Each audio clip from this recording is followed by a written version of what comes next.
Bienvenidas y bienvenidos a Escritoras Ocultas, Mujeres en el Periodismo Cultural y la Escritura del Arte en Colombia. Somos Isabel Cristina Díaz, Paula Matiz, Lorena Molina y Dana Camacho.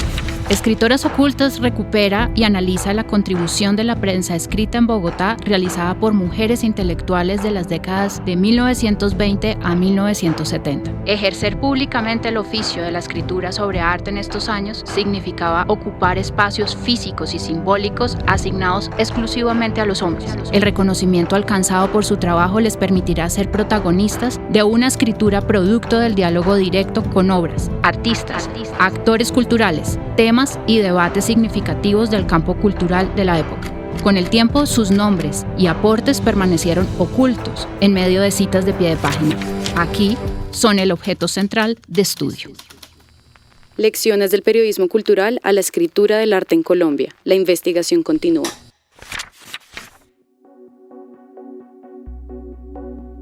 Esta investigación que nos ha llevado a un recorrido por varias de las mujeres que ejercieron el periodismo en Colombia, como Emilia Pardo Umaña, María Victoria Aramendía, Gloria Valencia Diago, Beatriz de Vieco y Nelly Vivas, nos ha permitido recorrer diferentes conceptos que hasta el momento no se habían tomado como un referente importante dentro de la escritura del arte en Colombia. En primera instancia tenemos la idea del periodismo cultural y como dos marcos de referencia que surgieron a lo largo de esta investigación, una en lo que se refiere al periodismo femenino y otra en relación a las posturas feministas de las décadas que trabajamos, 1920 a 1970. De esta manera podemos entender que el periodismo cultural es variopinto y no hay una definición única al respecto. Tiene un carácter móvil y variante. Podemos tener textos de diferente longitud, unas en las notas editoriales y otras de largas extensiones, con diferentes manejos como crónicas, entrevistas, reportajes, algunas de carácter informativo, que es como la corriente principal del periodismo cultural, y otros textos que bien pueden hacer parte de la literatura artística y que son los que más se han utilizado como fuente de la historia del arte. Habría otro aspecto importante de mencionar y es que las diferentes autoras manejan el lenguaje de diferente manera. Así, Emilia Pardo Umaña trabaja mucho más las entrevistas y la crónica, involucrándose y dando su opinión, especialmente al final de sus textos, colocando extensas entrevistas a lo largo del periódico, que además también se van ubicando en diferentes secciones de los periódicos en las décadas que nosotros hemos estudiado. El caso de María Victoria Aramendía es bien claro. Ella escribe para notas editoriales, que son unos textos bastante cortos, pero se extiende cuando escribe para lecturas dominicales, donde hay una mayor posibilidad de extensión en los textos que siempre son de carácter más bien crítico. Y Gloria Valencia Diaco, por su parte, nos muestra un desarrollo periodístico en el término más profesional de la palabra. No se involucra dentro del juicio, deja que el lector haga su propio juicio, siendo esto unos principios del periodismo muy claros en ella y se nota la formación profesional que va a tener. Beatriz de Vieco es una conocedora a profundidad, podríamos decir que prácticamente es una teórica del arte, donde utiliza un lenguaje además literario, pero explicando teórica y conceptualmente a los artistas y los movimientos que ella está trabajando, especialmente la de la década de los 70, y fundamentalmente cómo utiliza los mismos conceptos también para aproximarse a los fenómenos de las artes escénicas de ese contexto, haciendo unas conexiones interesantes entre las artes plásticas y las artes escénicas, que creo que todavía es una gran deuda en la escritura del arte, al poder hacer unas correlaciones en unos términos mucho más amplios, puesto que casi siempre se ha escrito solamente desde las artes plásticas o desde las artes escénicas, pero no se ha hecho unos cruces interesantes entre las diferentes artes, y estas periodistas que hemos estudiado sí nos dejan ver que muchas de ellas son bastante conocedoras y competentes en las diferentes manifestaciones y que evidentemente hay por estudiar las conexiones entre unas áreas y otras, como también puede ser la música con el arte, que esta tampoco se ha estudiado a profundidad. Y por último, señalar a Nelly Vivas, que como corresponsal en Nueva York se encuentra en el punto principal de los movimientos artísticos. Podríamos decir que ella se encuentra en vanguardia y que prácticamente va a tener un ojo puesto, digamos, en la punta de la lanza y por el otro lado en los fenómenos que ocurren en Colombia. Estas conexiones son fundamentales para la formación dentro de la escritura del arte en Colombia. En este sentido, quisiéramos resaltar el trabajo hemerográfico que se desarrolló en esta investigación. Particularmente trabajamos medios de circulación masiva en Bogotá inicialmente. Esta postura creo que a futuro y parte de nuestros temas pendientes es poderlo expandir a otras regiones, pero principalmente nos concentramos en Bogotá por el alcance que teníamos en esta oportunidad. Creo que Isabel nos puede dar un buen resumen de las fuentes hemerográficas que utilizamos a lo largo de este trabajo.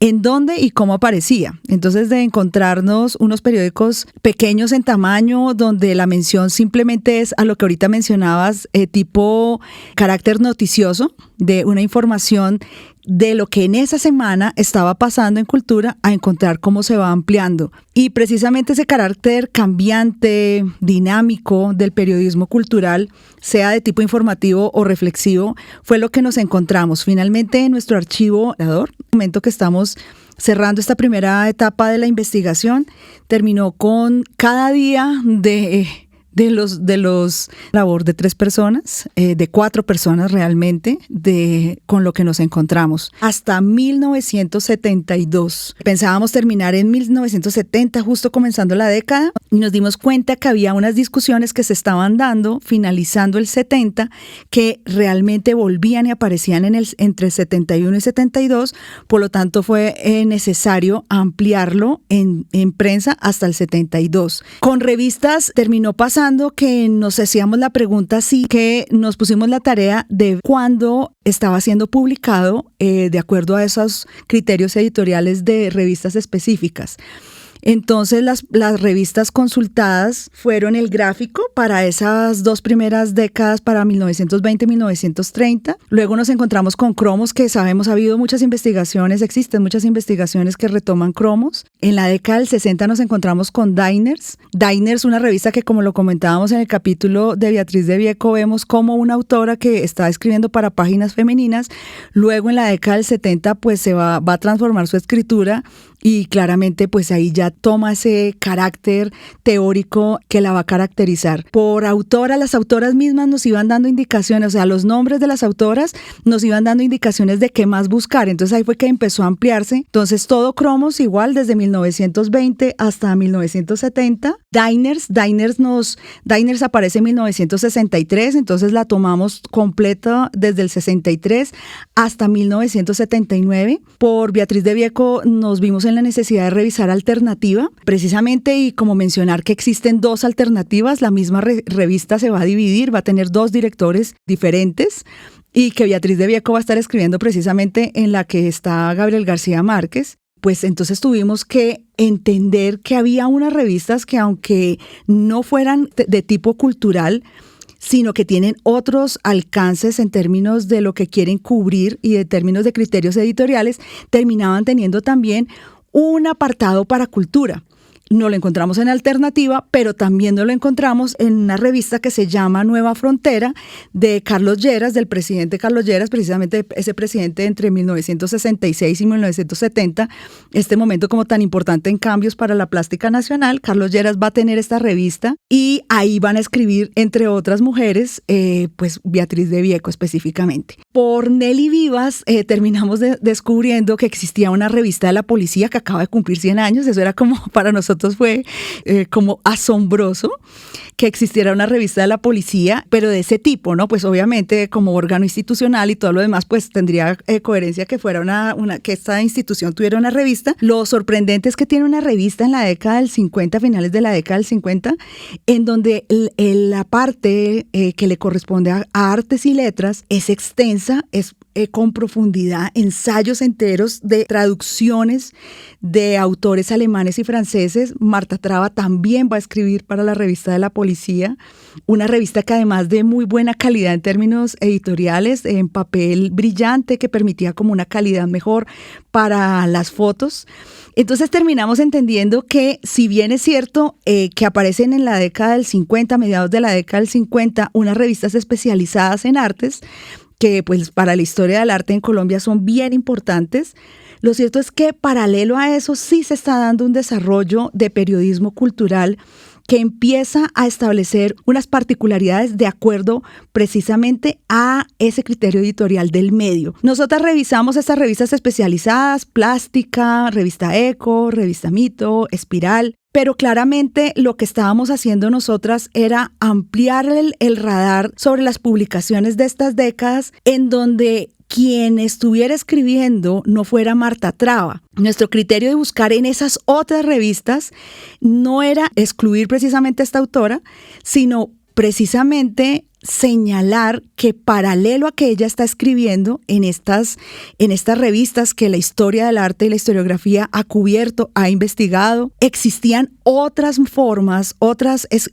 revistas, otras publicaciones que también están construyendo y están definiendo unos criterios sobre el periodismo cultural. Nos pareció importante comparar lo que pasa con esta prensa, donde claramente la orientación editorial es de corte liberal, para confrontarla con la prensa El Siglo. Era imposible que nosotras termináramos con un archivo donde no hubiera, aunque sea un medio, que nos permitiera plantear una confrontación. Y entonces decidimos meternos a analizar en hemeroteca el periódico El Siglo. Los cambios son sustanciales, imposible no darse cuenta de que mientras en un periódico como El Tiempo de la misma década encontramos diferentes entradas de mujeres que, si bien tienen más de 10 artículos en el mismo año, aún en el mismo mes, están cubriendo exposiciones, están haciendo entrevistas con artistas.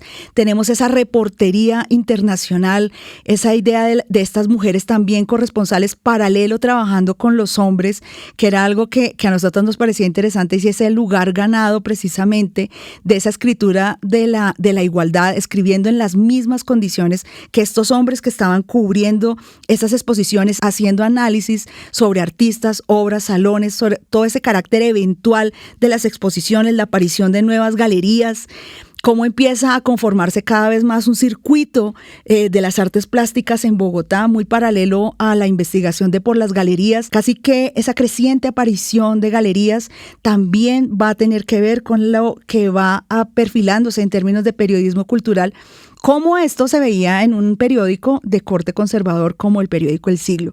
Y pues ahí claramente sí hay mujeres, sería que sí existe una escritura de mujeres, pero que es mínima. Van a aparecer nombres específicos. Una de ellas nos llama la atención porque al tiempo está escribiendo sobre cine y sobre música, tanto para El Tiempo como para El Espectador, y eso es interesante. Es una mujer que nos llama la atención, es Olga Rincón, con unos análisis sobre cine muy importantes. Está escribiendo en las mismas décadas, en los mismos meses, para ambos periódicos.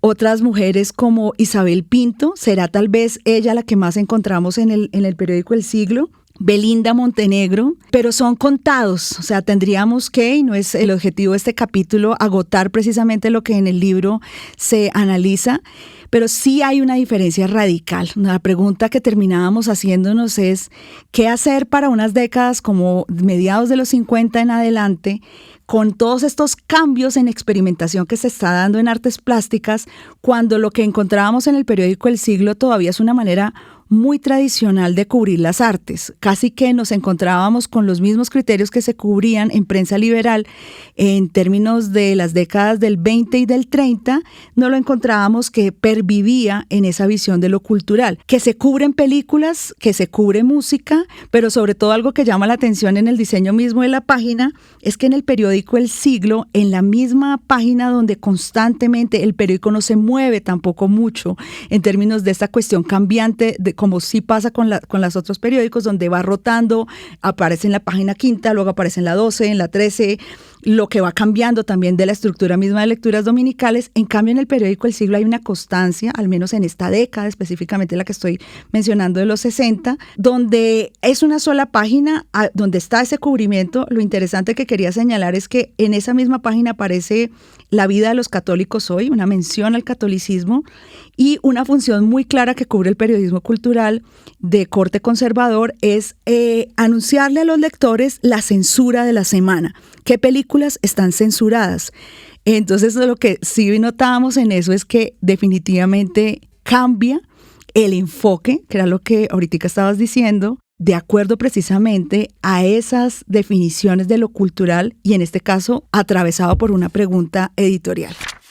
Hay un punto importante para resaltar, ya casi que terminando este análisis, y es que entramos pensando que de repente las redacciones de los periódicos dirigían y decidían qué tipo de periodismo se hacía, a quiénes se cubría, qué exposiciones debían ser mencionadas, a qué artistas se debía mencionar también, y que de pronto estas mujeres podrían pasar por una especie de revisión antes de poder ser publicadas. Sí, como una vigilancia. Sí, y la verdad es que no.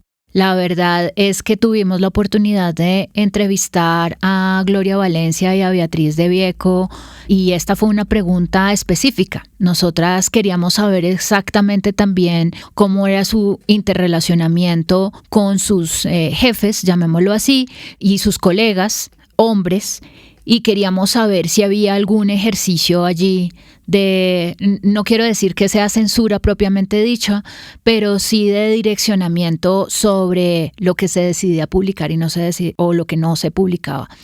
Y la verdad es que no. La verdad es que ambas coincidieron en que tuvieron siempre una total libertad para escoger los temas de sus columnas o de sus artículos o sus reportajes, de sus crónicas. Tuvieron libertad para escoger a los artistas, para escoger a las exposiciones, que no les quitaron nunca columnas que ellas presentaran al medio de publicación. Y pues básicamente ellas fueron libres de escoger la manera de escribir y el tema de escritura.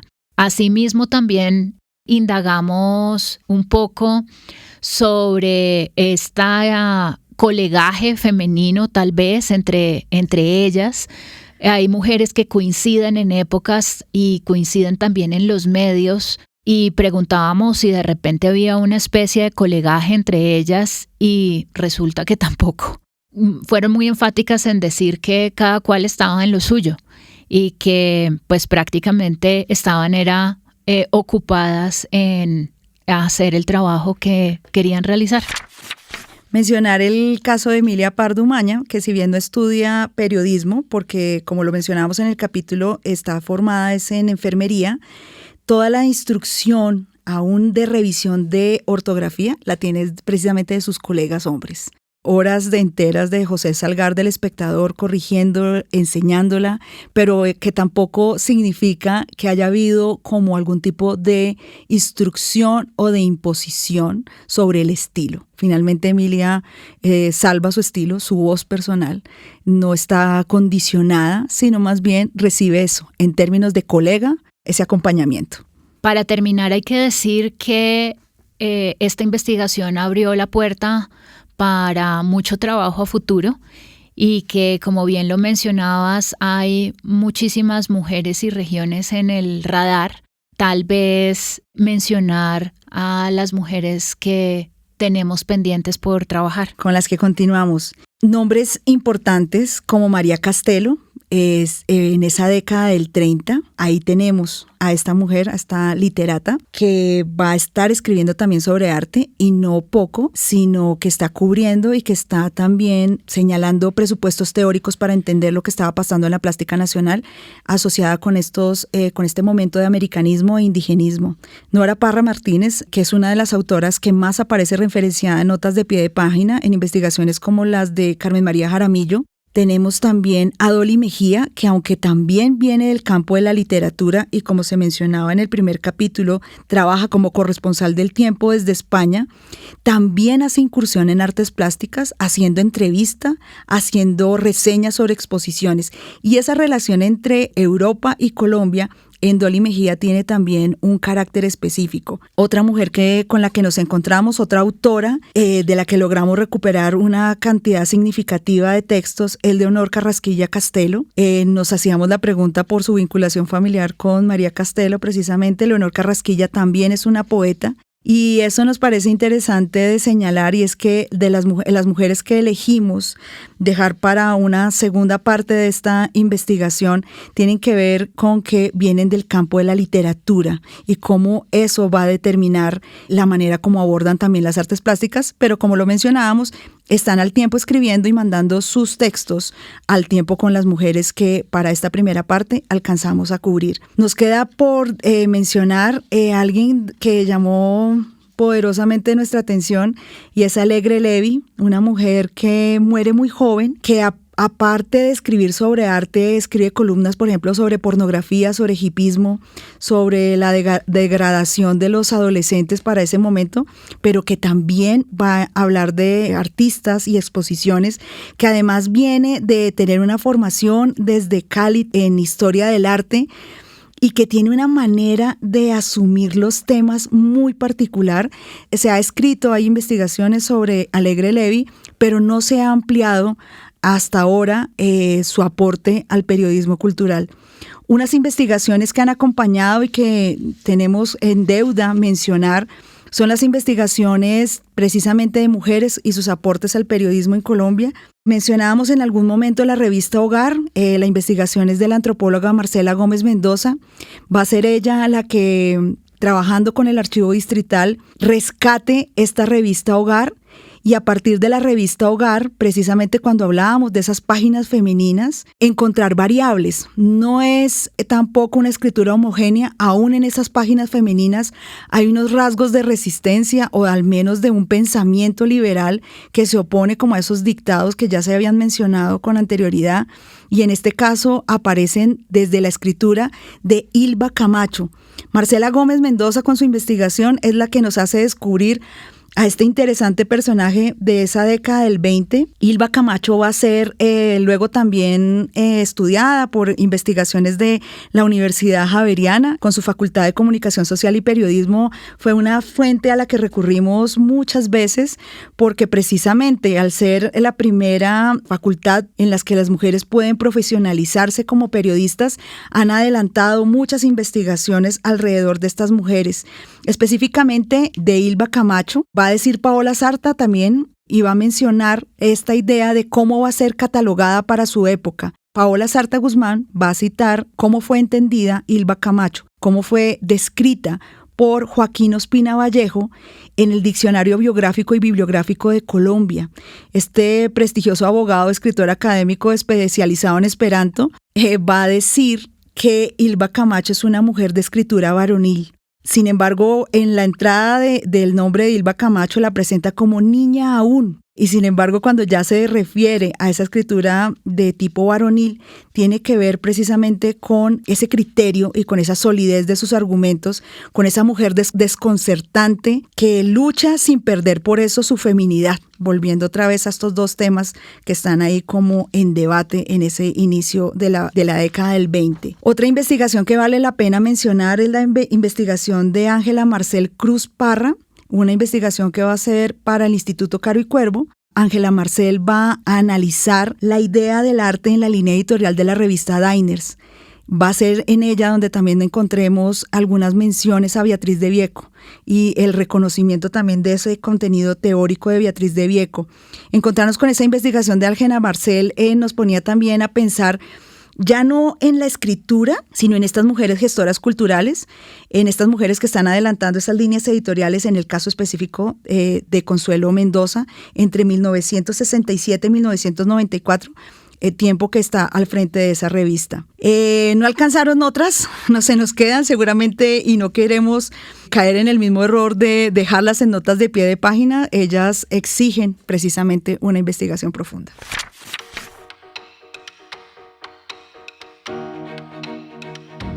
Hemos llegado al final de esta primera temporada de Escritoras Ocultas. Gracias a todos a los que nos han acompañado en este recorrido de 7 capítulos, que iniciamos con el estudio de las herencias masculinas y la inserción de las mujeres dentro del periodismo cultural en Colombia. Hemos analizado 5 mujeres: Emilia Pardo Umaña y su aporte dentro de los escritos de arte de principios de siglo; María Victoria Aramendía y su papel dentro de la crítica de la década de los 50 y 60; Gloria Valencia Diago y la profesionalización de las mujeres en el periodismo; Beatriz de Vieco y los diálogos con la escena experimental de 1970; y Nelly Vivas como corresponsal en Nueva York. Gracias a todos y esperamos encontrarlos en un futuro con nuevas investigaciones. Esto es la primera temporada de Escritoras Ocultas.